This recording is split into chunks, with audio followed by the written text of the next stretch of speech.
ስራውን በተግባር በማሳየት እያስመሰከረ የሚገኘው ድርጅታችን ሊዲያ ፕሮፐርቲ በመሃል አዲስ አበባ የአፍሪካ ህብረት መቀመጫ በሆነችው ቡልጋሪያ ላይ በ20% ልዩ ቅናሽ አፓርትመንቶችን እንሆ ይላቸዋል። ከባለ 1 መኝታ እስከ ባለ 3 መኝታ በተለያዩ የካሬ አማራጭ ከ5 ሚሊዮን ብር ጠቅላላ ክፍያ ጀምሮ የቤት ባለቤት መሆን የሚችሉበትን እድል ይዞላችሁ መጥቷል።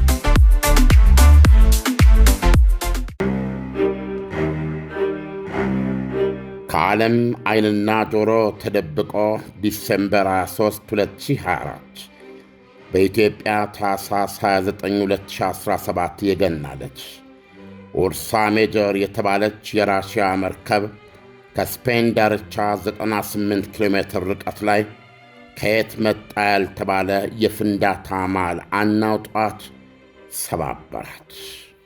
ሚስጥሩ ምንድን ነው?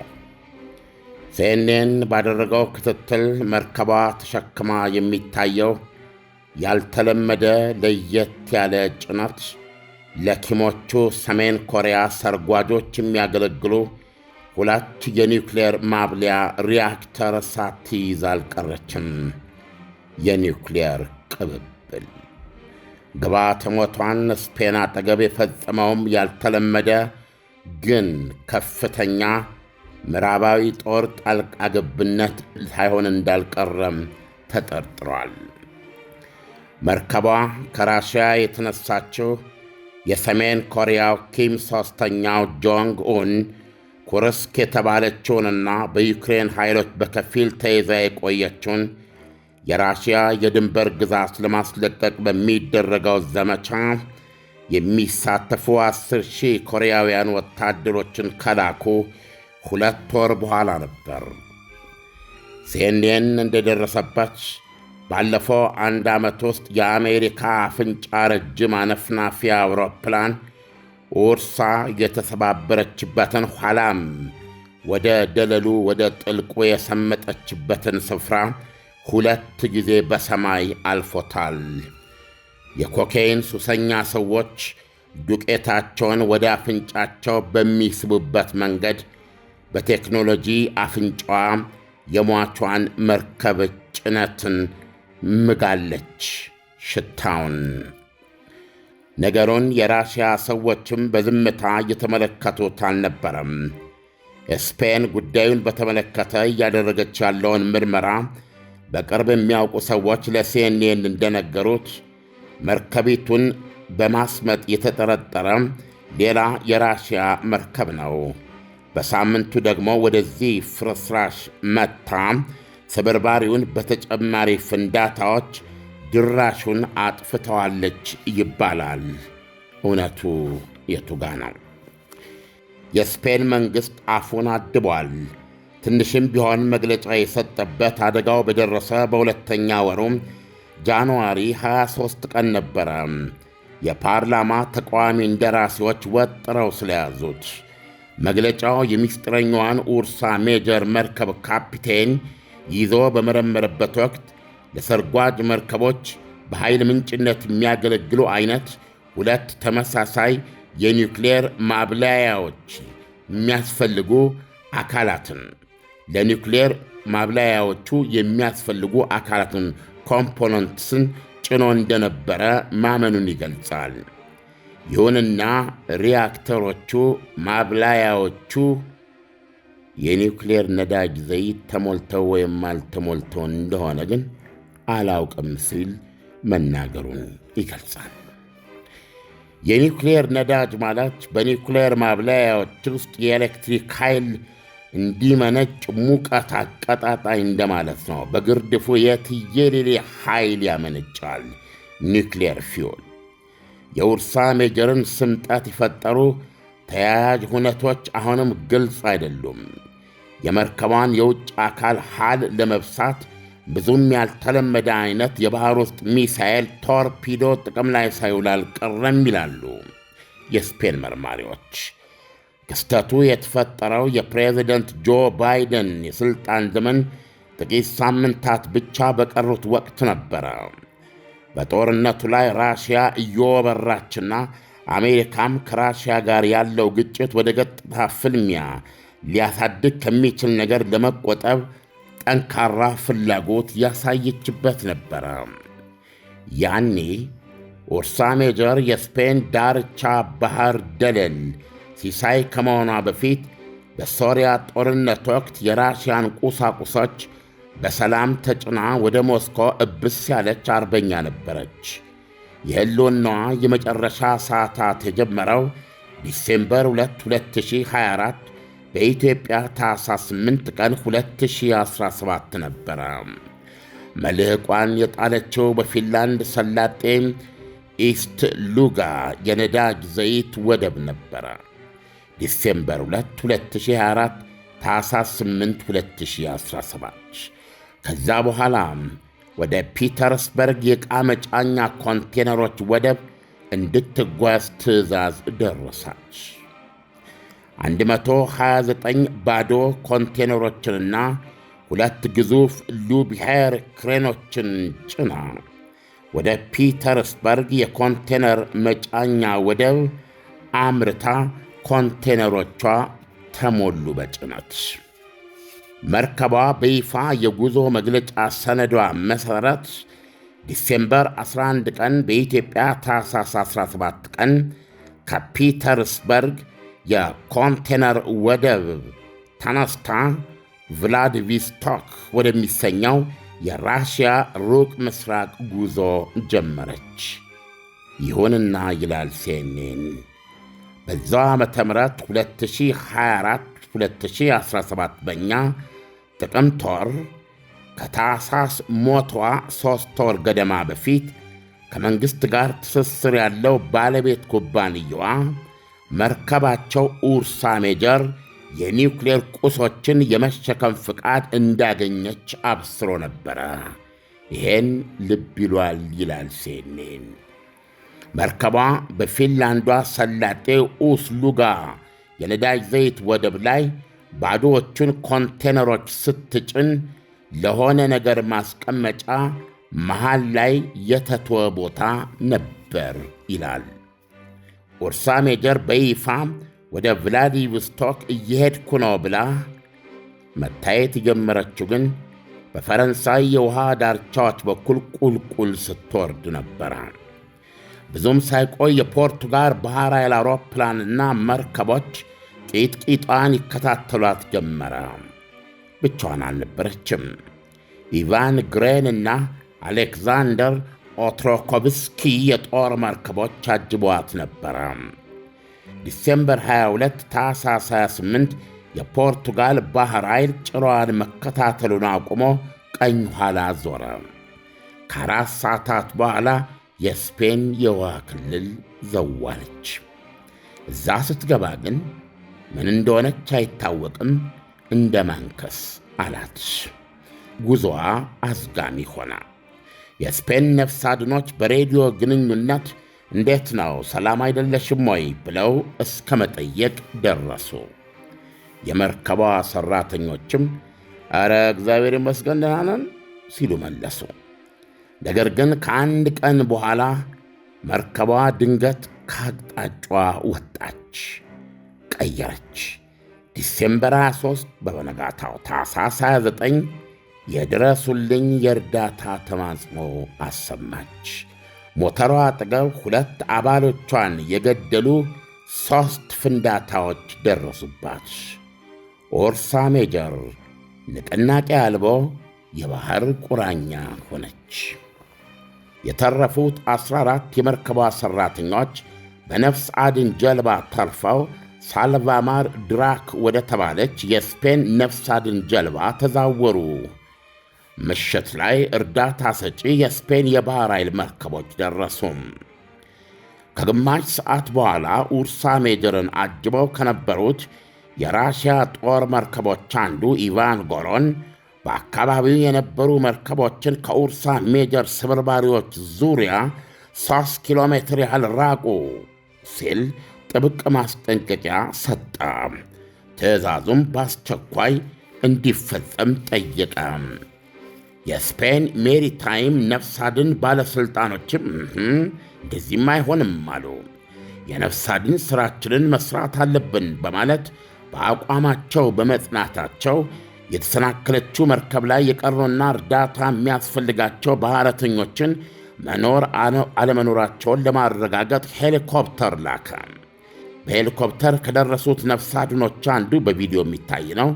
የመርከቧ የሞተር ክፍል ለመግባት ሲሞክር ቢገፋው በሩ ዝግ ሆኖ ያገኘዋል። እንደማይከፈት ነው ታሽጎ። ኡርሳ ሜጀር እንደዛም ተሰናክላ የተረጋጋችና ወዲያውም የምትሰምጥበት ሁኔታ እንደሌለ ይታይ ነበረ። ነገር ግን ከምሽቱ ለ4 ሰዓት 10 ጉዳይ ገደማ ኢቫን ግሬን በኡርሳ ሜጀር ዙሪያ ቀይ ቀለም የሸፈኑ ርችት መሳይ ተኩሶችን ከፈተች። ቀይ ደመና፣ ቀይ ጭጋግ ዋጣች መርከቧን።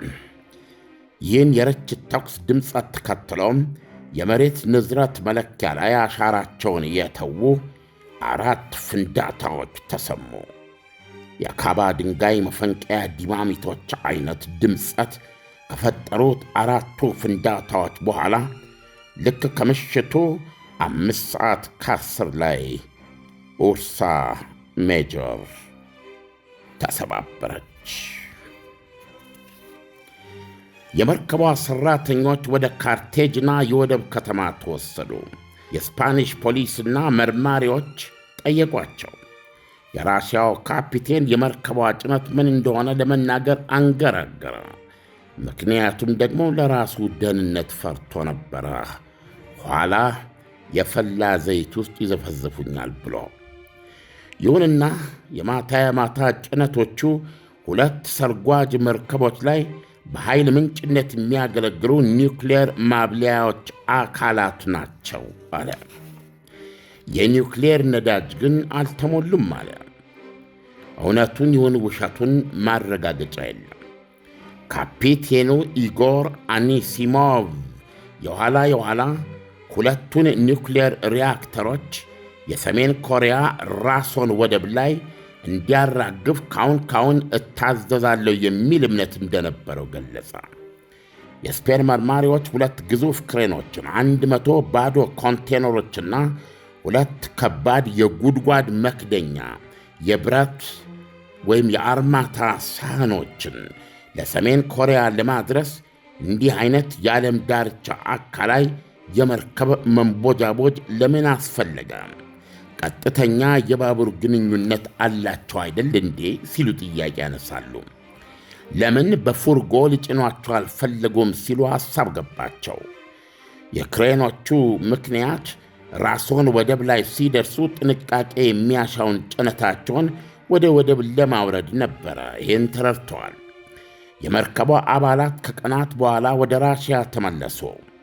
ሲኤንኤን የክስተቱን እንቆቅልሽና ምስጢራዊነት ለመፍታት ባለው ተልእኮም ራሽያ ውስጥ የመርከቧ ካፒቴን ኢጎር አኒሲሞቭ ጋር ሞክሼ የሆነ በስም ተመሳሳይ የሆነ ገጹን ቁርጥ እሱን የሆነ ሰው አግኝቶ አነጋገረ።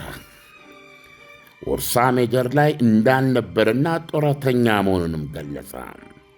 ከመርከቧ መስመጥ 4 ቀን በኋላ በፈረንጅ ዲሴምበር 27 በኢትዮጵያ ጥር 3 ቀን የመርከቧ ባለቤት ኦቦሮን ሎጂስቲክስ የሽብር ጥቃት ተፈጽሞባታል ሲል አስታወቀ። 3 ፍንዳታዎች እንደደረሱባትም ገለጸ። የላይኛው ክፍሏ ላይ 50 ሴንቲሜትር በ50 ሴንቲሜትር የሆነ ቀዳዳ ተቦርድሶ ተገኝቷል። በምርመራው ላይ ከሳምንት በኋላ የራሽያ ጦር ኡርሳ ሜጀር ወደ ተሰባበረችበት የውሃ ክፍል ተመለሰ። በኔቶ የውሃ ክልሎች በዐይን አውጣ ሰላይነቷ የምትፈራና የምትታደን፣ በራሽያ በኩል ግን የምርምር መርከብ የሚል ተላላ ተልኮ ያላት ያንተር ነች ወደዛ ስፍራ ያቀናቸው። ቦታውም ከደረሰች በኋላ 5 ቀናት ሙሉ የኡርሳ ሜጀር ስብርባሪ አጠገብ ቆማ ስቅስቅ ብላ በማልቀስ እርሟን አወጣች ወይስ ሌላ? በእርግጥም ሌላ ነው። 4 ፍንዳታ ሰባብሮ የጣላት ኡርሳ ሜጀር ስብርባሪ ላይ ሌላ 4 ፍንዳታዎች አደረሰችባት። ያሁሉ ስብርባሪ ሰጥቶ በመግባት የባህሩ ደለል ውስጥ ለዘላለም ዓለሙ አረፈ። ከ5 ቀን በኋላ ያንታር መሰስ ብላ ወደ ራሽያ ተመለሰች። ሚስጥሩ ምንድን ነው? ያንታር ኡርሳ ሜጀርን ቁልቁል 2500 ሜትር ለምን አሰጠመቻች? የራዲዮ አክቲቭ ቁስ ሲሆን እንዲሰርግና ደብዛው እንዲጠፋ ያደረገችው? ለመሆኑ ሁሉን ሚስጥር ሊዘከዝክ የሚችለው ጥቁር ሳጥን አብሮ ደለል ውስጥ ተቀበረን? ሮጃርስ የሚሰኙ የቀድሞ የንግድ መርከብ ካፒቴን አይመስልኝም ይላሉ። በአሁኑ ጊዜ ጥቁር ሳጥኖች ቶሎ ይገኙ ዘንድ በተደረገ ሜካኒዝም ምክንያት ወደ ላይኛው የውሃ ክፍል ወጥተው ይንሳፈፋሉ። ስለዚህ የሆነ ሰውማ አግኝቶ ወስዷቸዋል። የማናቀው ስፔናዊ ይሁን ወይም ራሽያዊ መሆን አለመሆኑን ብቻ ነው ይላሉ። የሌላ እያሏ ዩናይትድ ስቴትስ አሜሪካ ጦርም ድንገት ፍላጎት አድሮበት ኒውክሌር እንድታሸት የተመረተች የተራቀቀች ኒውክሌር አነፍናፊ አውሮፕላኑን በኡርሳ ሜጀር መካነ መቃብር ሰማይ በኩል 2 ጊዜ በማሳለፍ አነፍንፏል። ለዚህ ነው WC 135R ተብሎ ይታወቃል። የኒውክሌር አፍንጫ ጥያራው ባለፈው የፈረንጅ ዓመት ኦገስት 28ና በዚህ ዓመት ፌብሩዋሪ 6 ነበረ እያነፈነፈ በሰማይ እልፍ ያለው። ሥራው የኒውክሌር ፍርስራሾችን መሰብሰብና መተንተን ነው። ነገር ግን እንደዚሁ ተመሳሳይ የሆነ WC 135R የተባለም አነፍናፊ አውሮፕላን ኡርሳ ሜጀር እዛ ቦታ ላይ ከመስመጧ 13 ወራት በፊትም እልፍ ብሎ ነበረ። የዚህ ምስጢራዊና የራሽያን የአርክቲክ ግዛት ወይም በኢራን ዙሪያ የሚካሄዱ የኒውክሌር እንቅስቃሴዎችን ለማነፍነፍ የሚንቀሳቀስ እጅግ ውድ አውሮፕላን ባደረጋቸው 2 ውድ በረራዎች ኡርሳ ሜጀር ፍርስራሽ ላይ የኒውክሌር ብክለት አግኝቷል ወይስ አላገኘም የሚለው ግልጽ አይደለም። የስፔን መንግሥትም ተወዳጅ የቱሪስት መናኸሪያ በሆነው ደቡባዊ የውሃ ጠረፉ ላይ የኒውክሌር ጨረር ስጋት ይሰማ አለ ወይም የለም ብሎ ይሰጋ እንደሆነ ምንም ፍንጭ አልሰጠም። ያም አለ። እውነታው ይሄ ከሆነ ግን በሁለት ቅርብ አገሮች መካከል ያለቀለት የኒውክሌር አካል ልውውጥ ሲደረግ ወይም ሊደረግ የመጀመሪያው ክስተት ነው ተብሏል። በጣም አሳሳቢ ሲሉ ይገልጹታል። በተለይ ለደቡብ ኮሪያ ትልቅ ራስ ምታት፣ ትልቅ አሳሳቢ ነው ይላሉ ኤክስፐርቶች።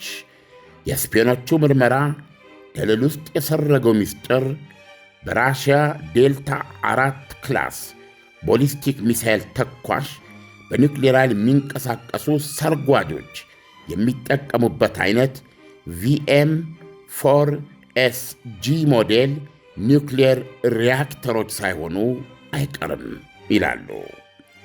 የመርከቧን አካል የወረደሰው ሚሳኤልም ጥቂት የኔቶ አባል አገራት ራሽያና ኢራን ብቻ እንዳላቸው የሚታመን እጅግ ፈጣን ቶርፒዶ ነው ተብሎ ታምኗል በአንድ በኩል። ሌሎች ደግሞ እንደሱ አይደለም፣ መርከቧ ላይ የተባለውን 50 ሴንቲሜትር በ50 ሴንቲሜትር ቀዳዳ የከፈተ የተለጠፈ ፈንጂ እንደሆነ ይናገራሉ። በዚህ የተነሳ የኡርሳ ሜጀር ጭነትም ሆነ ለመስመጧ ምክንያት የሆኑትን ፍንዳታዎች ምንጩ ሳይታወቅ የስፔን ዳርቻ የባህር ደለል ላይ ለዘላለም አንቀላፍተዋል። ኦ ኡርሳ፣ የመርከብ ሞት፣ ጭነቱና ገዳዩ ያልታወቀ የመርከብ ሞት። ስራውን በተግባር በማሳየት እያስመሰከረ የሚገኘው ድርጅታችን ሊዲያ ፕሮፐርቲ በመሃል አዲስ አበባ የአፍሪካ ህብረት መቀመጫ በሆነችው ቡልጋሪያ ላይ በ20% ልዩ ቅናሽ አፓርትመንቶችን እንሆ ይላቸዋል። ከባለ 1 መኝታ እስከ ባለ 3 መኝታ በተለያዩ የካሬ አማራጭ ከ5 ሚሊዮን ብር ጠቅላላ ክፍያ ጀምሮ የቤት ባለቤት መሆን የሚችሉበትን እድል ይዞላችሁ መጥቷል።